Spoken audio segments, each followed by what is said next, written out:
Hello दोस्तों, कैसे हैं आप सब। तो आई होप आप सब ठीक होंगे। आज का मेरा टॉपिक है difference between breathing and respiration. Breathing and respiration according to NCERT breathing is also known as respiration, पर इसमें कुछ डिफरेंस है। तो आइए हम उस डिफरेंस को समझते हैं। ब्रीथिंग का मतलब क्या होता है। ब्रीथिंग का सिंपल मतलब होता है इनहेलेशन प्लस एक्सहेलेशन। एयर को, ऑक्सीजन को अंदर लेना और CO2 को बाहर निकालना।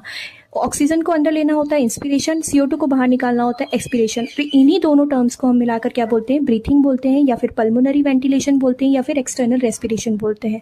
ये तो हुआ ब्रीथिंग की बात। अब रेस्पिरेशन क्या होता है।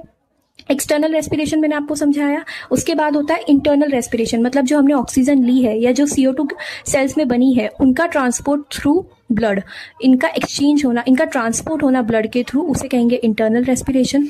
अब ये जो ऑक्सीजन जो है हमारी सेल्स तक जा रही है, तो ये ऑक्सीजन हमें क्यों चाहिए, ग्लूकोज का, अमाइनो एसिड का, इनका ऑक्सीडेशन करने के लिए, ग्लूकोज के ऑक्सीडेशन के प्रोसेस को करने के लिए हमें ऑक्सीजन चाहिए और उससे हमें एनर्जी मिलती है in the form of ATP।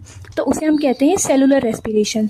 तो external respiration, internal respiration and cellular respiration, इन तीनों चीज़ को मिलाकर हम क्या बोलते हैं, रेस्पिरेशन।